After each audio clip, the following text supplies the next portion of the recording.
Good morning, সবাই কেমন আছো? Welcome to another new vlog of Life Tells. আর আশা করি গরমে নিজেদের যত্ন নিচ্ছ। প্রচন্ড গরম পড়েছে কালকে থেকেই, আর ভ্যাপসা গরম, এত বেশি হিউমিডিটি। আর আজকের ব্লগটা দেখতেই পাচ্ছ, শুরু করেছি আমাদের গাড়ি থেকে, কারণ আমরা এখন যাচ্ছি বর্ধমান। বর্ধমানে আমাদের family is waiting for us. আমাদের আজকে একটা বার্থডে পার্টি আছে, তো আমরা সব রেডি, ব্যাগ ট্যাগ গুছিয়ে বেরিয়ে পড়েছি সকাল সকাল। আর দেখতেই পাবে যে আজকে মানে ওখানে গিয়ে আমরা কি করছি, কি মেনু আছে, সবই চেষ্টা করব দেখানোর। তো আমাদের সাথে থাকো। আর তোমরা যদি নতুন সাবস্ক্রাইবার হয়ে থাকো বা নতুন আমার ভিডিও দেখছো, তাহলে অবশ্যই সাবস্ক্রাইব করে বেল বাটনটাকে প্রেস করো, যাতে যখনই আমি নতুন একটা ব্লগ দেব তোমরা সেটা নোটিফিকেশন পেয়ে যাও। তো চলো আজকের ব্লগটা শুরু করা যাক। আমরা রাস্তায় রওনা হয়ে গেছি, আর ডান দিকেই দেখতে পাচ্ছ দক্ষিণেশ্বর মন্দির দেখা যাচ্ছে। আর এত সুন্দর লাগছে রাস্তাটা, আর লং ড্রাইভ তো খুবই পছন্দ। আর এটা বালি ব্রিজ ডান দিকে, আর এই দেখো তো গঙ্গা।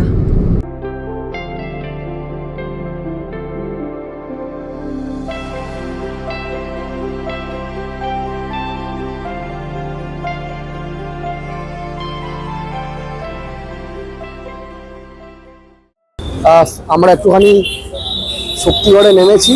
দেখো এখানে একটা এমনি দোকান, কোনো এরকম না যে আমরা এখানেই রোজ খাই, এরকম নয়। না, মানে অনেকটা ড্রাইভ করে এসেছে, একটু ঘুম ঘুম পাচ্ছে, তো একটু চা খাবো। হ্যাঁ, তো ব্যাস ওটার জন্যই নেমেছি। আর কি রোদ দেখো, তাকানো যাচ্ছে না, সত্যি তাকানো যাচ্ছে না। হ্যাঁ, তো এখানে আমরা কোথায় দাঁড়িয়েছি? আদি দত্ত সুইটস, ল্যাংচা। এখানে তো শক্তিগড়ে ল্যাংচা বিখ্যাত। চলো তাড়াতাড়ি, বেশি দেরি করবো না। হ্যাঁ হ্যাঁ,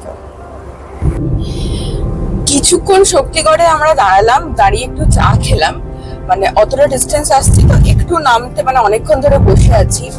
কি যে প্রচন্ড গরম, বাট তাও রাস্তায় আস্তে আস্তে এমন অনেক লোক দেখলাম যারা হাঁটছে এই রোদে, একদম হাইওয়ে দিয়ে।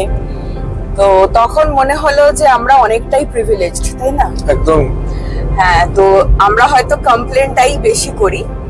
তো যাই হোক, রাস্তাটা এত সুন্দর রাস্তা, আর একটু মাঝখানে তো রাস্তা তৈরিও হচ্ছে, তো ওইটা তৈরি হলে তো আরো তাড়াতাড়ি আমরা এদিকে পৌঁছে যাব।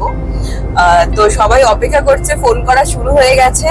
তো চলো এখন ওখানে গিয়েই সবার সাথে পরিচয় করাবো, আর বাকি কথা ওখানেই হচ্ছে। চলে এসেছি, পৌঁছে গেছি জন্মদিনের মানে হলে। তো মা সেজে নিয়েছে, খুব সুন্দর লাগছে। খুব ভালো আছি, খুব ভালো লাগছে। তোরা এসেছিস, সবাই আসছেও সবাই। আমরা এই গরম বলে হালকা হালকা একটু মুড়ি ঘুগনি এসব খাচ্ছি, আবার দুপুরে খাবার আছে, ওই জন্য এখন হালকা খাচ্ছি। মানে পার্টিটা অ্যাকচুয়ালি দুপুরেরই, তো এটা জাস্ট যারা আপাতত এসেছে তো তাদের জন্য একটু ব্যবস্থা করা হয়েছে। হ্যাঁ, তো মুড়ি আর ঘুগনি। হ্যাঁ, আর ওইদিকে বাবা বসে আছে, মাসিমণি এসেছে। আর এটা হচ্ছে আমাদের মাসিমণি। আমরা বর্ধমান মাসিমণির নাতির জন্মদিনে এসেছি বন্ধনে। হ্যাঁ হ্যাঁ, সবাই আর মাসিমণি সুন্দর শাড়ি পরে নিয়েছে, সুন্দর সেজে সুন্দর নিয়েছে। লাগছে, কিন্তু খুব সুন্দর লাগছে। আপাতত সবাইকে সুন্দর লাগছে, খাওয়ার পরে সবার সাথে পরিচয় হবে। ঠিক আছে। হ্যাঁ, যে প্রিন্স আর প্রিন্সের মা বাবা এখন তো খাচ্ছে। হ্যাঁ, তারা এখনো ঢোকেনি, আমরা চলে এসেছি, খেয়ে নেবো একটু। আমরা কি খাচ্ছি এখন? আমরা খাচ্ছি মুড়ি আর ঘুগনি। আমি জেনারেলি মুড়ি ঘুগনি তরকারি খাই না, দুধ মুড়ি কলা এটা খাই সকালে, কিন্তু এত সুন্দর লাগছে এটা। আর মুড়িটা ফসফসে, মানে বর্ধমানের মুড়ি বিখ্যাত। মুড়ি ঘুগনি আর মিষ্টি। হ্যাঁ, আর দারুণ লাগছে, মানে আমারই ভালো লাগছে আর খেতে। পিছনে আরেকজন হিরো আসছে। ওই দেখতে পাচ্ছি। ও, এটা ভালো ভালো এন্ট্রি হচ্ছে, ভালো এন্ট্রি।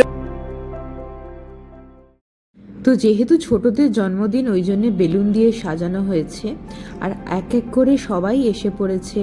টিভিতে ওর ছোটবেলাকার ছবি ডিসপ্লে করানো হচ্ছে, খুব সুন্দর লাগছিল।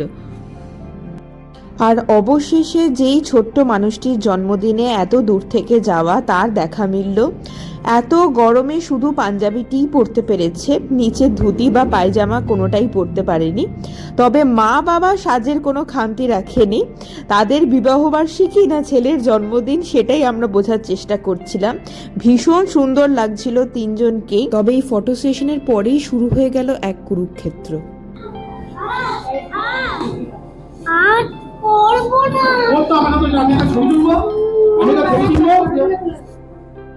ভাবি ভাবি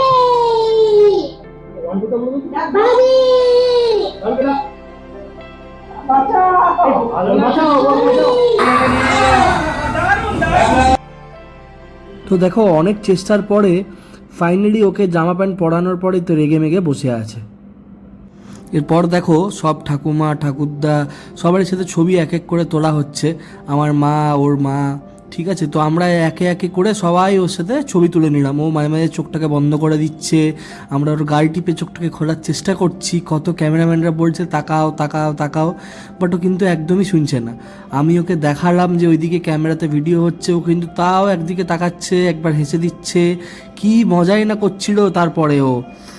আর এই সুযোগে মা বাবাও ওর সাথে ছবি তুলে নিল। আর কখন সুযোগ পায় জানা নেই। ফাইনালি কেকও চলে এসছে আর ও সিট থেকে উঠে কেক অ্যাডমায়ার করছে। সত্যি ভীষণ সুন্দর ছিল কেকটা। আর এইখানে ওকে টেনে ধরে কোনো রকমে কেক কাটার জন্য দাঁড় করানো হয়েছে। এখন ওই হচ্ছে মধ্যমণি, সবাই ওকে ঘিরে দাঁড়িয়ে আছি আমরা, কখন তার মুড হবে কেক কাটার জন্য আর আমরা একটু করে কেক পাবো সেই অপেক্ষায় আমরা চাতক পাখির মতো বসে আছি। অগত্যা বাবির হাত ধরে কেক কাটা হলো। এই ক্ষুদে মানুষটার জন্য আনা হয়েছিল দুটো বড় সুন্দর কেক। তো কেক কাটার পর সবাই ওকে কেক খাইয়ে দিল।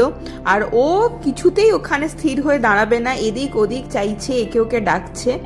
যাই হোক, সব কিছুর মধ্যে আমাদের ওর জন্য একটাই প্রার্থনা, ও যেন জীবনে খুব বড় মানুষ হয়ে ওঠে, খুব ভালো মানুষ হয়ে ওঠে, সুস্থ শরীর নিয়ে যেন বেঁচে থাকে। আর ফ্যামিলিতে এরকম একান্তা অনুষ্ঠান হলে সবারই সাথে দেখা সাক্ষাৎ হয়। সত্যি যে মানুষগুলোকে বছরের পর বছর দেখা হয় না তাদের সাথেও পরিচয় হয়। বেশ ভালোই কাটলো দিনটা। কেক কাটিংয়ের পর সোজা আমরা চলে গেলাম খাবারের দিকে। আর খাবারে কি ছিল না, আম পান্না, পনির পাসিন্দা, ভাত, ডাল, এঁচোড়, চিংড়ি, পমফ্রেট, ছানার ডালনা, পোলাও, মাটন, চাটনি, পাঁপড়, রসগোল্লা, বেট কালাকাদ, আইসক্রিম, পান, কিচ্ছু বাকি ছিল না। এইসব খেয়ে সবার সাথে দেখা করে আমরা ফিরলাম কলকাতার দিকে। আর তোমাদের যদি আজকের ব্লগটা ভালো লেগে থাকে তাহলে please like, share and subscribe করে দিও।